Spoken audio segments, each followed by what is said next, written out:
Time యూపీఎస్సీకి tuitions only in Tirumala IAS institute Chaitanyapuri. Call చేసి ఇప్పుడే జాయిన్ అవ్వండి.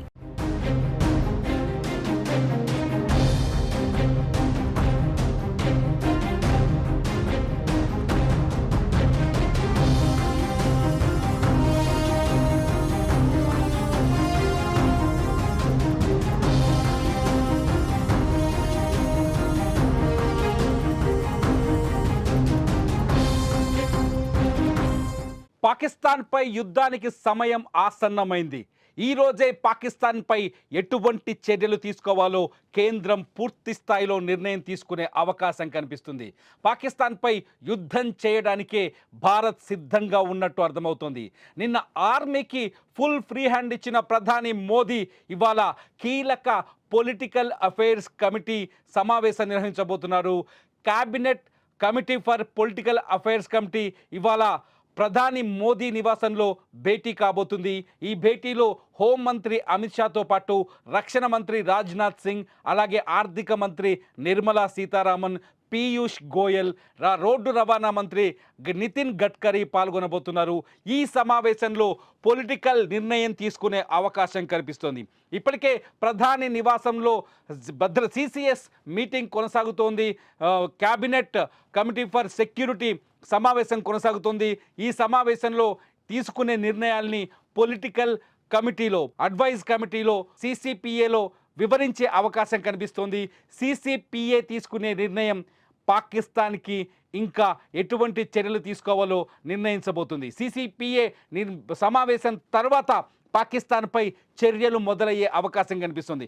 గతంలో కూడా 2019లో పుల్వామాలో దాడి జరగడం, పుల్వామాలో దాదాపు 42 మంది సిఆర్పిఎఫ్ జవాన్లు చనిపోయారు. జవాన్లు చనిపోయిన తర్వాత ప్రతీకార దాడికి భారత్ ప్రతీకారం దాడి కోసం సర్జికల్ స్ట్రైక్ చేసింది. పాకిస్తాన్లోని బాలాకోట్పై సర్జికల్ స్ట్రైక్ చేసి దాదాపు 200 మంది ఉగ్రవాదుల్ని హతమార్చింది. ఇప్పుడు కూడా సేమ్ అదే స్థాయిలో సిసిపిఏ మీటింగ్ జరుగుతుంది. మొదటిసారి 2019 ఫిబ్రవరిలో జరిగిన సమావేశం తిరిగి ఇవాళ మళ్ళీ జరుగుతుంది. ఈరోజు సాయంత్రం ప్రధాని మోదీ నివాసంలో ఈ సమావేశం జరగబోతుంది. ఈ సమావేశంలో చాలా స్పష్టంగా కేంద్రం పాకిస్తాన్పై ఒక కఠిన నిర్ణయం తీసుకునే అవకాశం కనిపిస్తుంది. ఆ నిర్ణయం ఏ స్థాయిలో ఉంటుందంటే పాకిస్తాన్కి గట్టి బుద్ధి చెప్పే స్థాయిలో ఉంటుంది. ఆ నిర్ణయం ఏ స్థాయిలో ఉంటుందంటే భారత్ శక్తి సామర్థ్యాన్ని ప్రపంచానికి చాటి చెప్పే స్థాయిలో ఉంటుంది.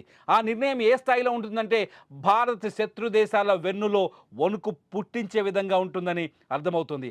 గతంలో కూడా పుల్వామాలో దాడి తర్వాత 42 మంది సిఆర్పిఎఫ్ జవాన్లు చనిపోయిన తర్వాత ఇటువంటి సమావేశమే నిర్వహించిన ప్రధాని మోదీ ఆ తర్వాత కొద్ది రోజులకే బాలాకోట్లో, పాకిస్తాన్ భూభాగంలో ఉన్న బాలాకోట్లో ఉగ్ర స్థావరాలపై అటాక్ చేశారు. సేమ్ సిచ్యువేషన్ ఇప్పుడు కొనసాగుతుంది. పుల్వామా దాడి తర్వాత కూడా పాకిస్తాన్ బోర్డర్లో చేతులు ముడుచుకొని కూర్చోలేదు. గమ్ముగా కూర్చోకుండా ప్రతిరోజు భారత సైన్యం పైన కాల్పులు జరుపుతూనే ఉంది. మంగళవారం రాత్రి అంటే నిన్న రాత్రి కూడా పాక్ సైన్యం విచ్చలవిడిగా కాల్పులు జరిపింది. ఈ కాల్పులకి భారత సైన్యం, బోర్డర్లో ఉన్న భారత సైన్యం తగిన జవాబు ధీటుగా ఇచ్చినట్టుగా రక్షణ వర్గాలు చెబుతున్నాయి. అయితే పాకిస్తాన్ పహల్గాం దాడికి బాధ్యత వహించకపోగా భారత్ మా పైన ఆరోపణలు చేస్తుందని ప్రపంచం ముందు బోరున విలపిస్తూ దొంగ ఏడుపులు ఏడుస్తున్న పాకిస్తాన్ భారత్ మాత్రం కవ్విస్తూనే ఉంది. బార్డర్కి సైన్యాన్ని తరలిస్తూనే ఉంది. అంతేకాదు బార్డర్ చుట్టూ దాదాపు 42 చోట్ల స్థావరాలను ఏర్పాటు చేసుకున్న ఉగ్రవాదుల్ని సైన్యపు యుద్ధ ట్యాంకుల్లో ఒక సేఫెస్ట్ ప్లేస్కు తరలిస్తుంది. ముఖ్యంగా వాళ్ళు ఏర్పాటు చేసుకున్న బంకర్లలో దాచిపెట్టి పందుల్లా వాళ్ళని పెంచి పోషిస్తుంది. పాకిస్తాన్ ప్రజల్ని వదిలేసింది కానీ ఉగ్రవాదులను కాపాడుకుంటుంది. ఈ నేపథ్యంలో ప్రపంచ దేశాలకి ఉగ్రవాదాన్ని ఉత్పత్తి చేస్తున్న, పంపిణీ చేస్తున్న పాకిస్తాన్ని తుదముట్టించాల్సిన సమయం వచ్చినట్టుగా భారత్ భావిస్తున్నట్టు తెలుస్తుంది. ఇవాళ ప్రధాని నరేంద్ర మోదీ అధ్యక్షతన జరగబోయే ఈ సిసిపిఏ సమావేశం, cabinet committee for political affairs, ఈ భేటీలో చాలా కీలకమైన నిర్ణయం ఉండబోతుంది. ఈ నిర్ణయంతో పాకిస్తాన్ భవితవ్యం ఏంటో తేలిపోయే అవకాశం కనిపిస్తుంది. నిజంగా ఇవాళ బుధవారం చాలా కీలకమైన రోజు. ఈ రోజు భారత్ పాకిస్తాన్ వార్క్ పునాది పడే అవకాశం ఉన్నట్టుగా ప్రపంచ దేశాల విశ్లేషకులు కూడా చెబుతున్నారు. పాకిస్తాన్ కూడా చాలా భయంతో వణికిపోతుంది. ఏ క్షణమైనా భారత్ నుంచి రాకెట్ లాంచర్లు దూసుకొచ్చే అవకాశం ఉందని, అరేబియా సముద్రం నుంచి నావికా దళాలు అటాక్ చేసే అవకాశం ఉందని, బార్డర్ సైన్యం ఆర్మీ కశ్మీరీ కొండల నుంచి ఆర్మీ బుల్లెట్లను దించే అవకాశం ఉందని, బాంబుల మోత మోగించే అవకాశం ఉందని పాకిస్తాన్ బహిరంగంగానే సమావేశాలు చేస్తుంది. అందుకే పాకిస్తాన్లో ఉండే రాజకీయ నాయకులు, పాకిస్తాన్లో ఉండే ప్రభుత్వ పెద్దలు బొంకరగా దొంగ బుద్ధిని, భయాన్ని బయట పెట్టలేక భారత్పై అణుదాడి చేస్తామని కూతలు కూస్తున్నారు. భారత్పై అణుదాడి చేస్తే భారత్ భయపడిపోతుందని పాకిస్తాన్ నాయకులు బెదిరించే ప్రయత్నం చేస్తున్నారు. పాకిస్తాన్ భారత్ యుద్ధం చేయకుండా ఏం చేయాలో ఆ చర్యలని చేస్తుంది పాకిస్తాన్. చాలా స్పష్టంగా చెప్తోంది, పాకిస్తాన్తో బంధాలు తెంచుకుంటే 1.9 బిలియన్ల వ్యాపారం నష్టపోతామని, ఆఫ్ఘనిస్తాన్ నుంచి వస్తున్న ఎగుమతుల్ని నష్టపోతామని, ఆర్థికంగా భారత్కే నష్టమంటూ కూస్తోంది పాకిస్తాన్. అయితే ఈ నేపథ్యంలో భారత్ ప్రతీకారానికి రెడీ అవుతున్నట్టుగా తెలుస్తోంది. భారత్ ఇవాళ ప్రధాని మోదీ అధ్యక్షతన జరగబోతున్న ఈ సమావేశం తర్వాత ఒక కఠినమైన నిర్ణయం రాబోతుంది. ఆ కఠినమైన నిర్ణయం పాకిస్తాన్కి కంటి మీద కొనుక్కు లేకుండా చేయబోతున్న నిర్ణయంగా తెలుస్తుంది. అయితే భారత్ ఏం చేయబోతుంది? పాకిస్తాన్తో నేరుగా యుద్ధానికి దిగుతుందా, లేకపోతే వ్యూహాత్మకమైన అడుగులు వేస్తుందా? ఇప్పటికే సింధు జలాలని నిలుపుదల చేసి పాకిస్తాన్కి నీళ్లతో ఉరివేశారు ప్రధాని మోదీ. అంతేకాదు భారత్ పాక్ల మధ్య ఉన్న దౌత్య సంబంధాలన్నింటినీ నిలిపివేశారు.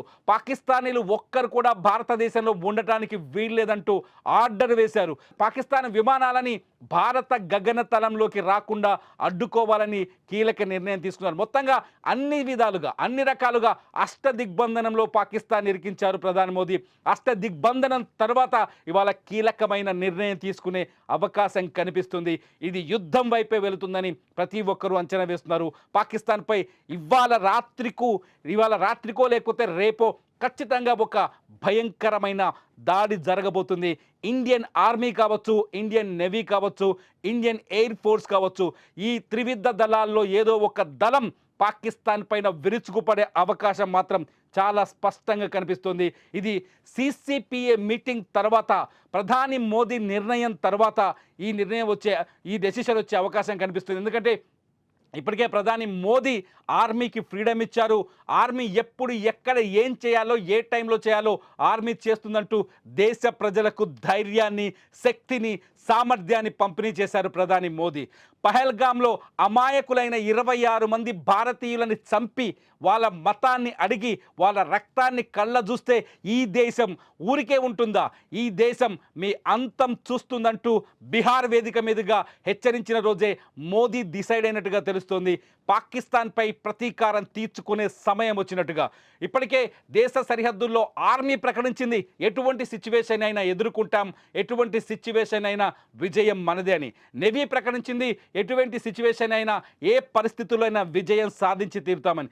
ఎయిర్ ఫోర్స్ ఇప్పటికే సరిహద్దు గుండా తొడలు కొడుతోంది, తమ శక్తి సామర్థ్యాన్ని ప్రదర్శిస్తోంది.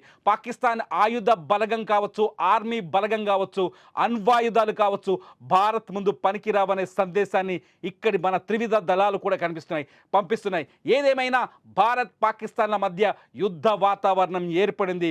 యుద్ధానికి ముహూర్తం దగ్గర పడింది. యుద్ధంపై కేవలం ఒకే ఒక నిర్ణయపు అడుగు దూరంలో ఉంది. మరికొన్ని గంటల్లోనే యుద్ధంపై కేంద్రం నుంచి ఒక కీలక ప్రకటన వచ్చే అవకాశం అయితే కనిపిస్తుంది. భారత్ యుద్ధం చేస్తే భారత పౌరులుగా మీరేం చేస్తారు?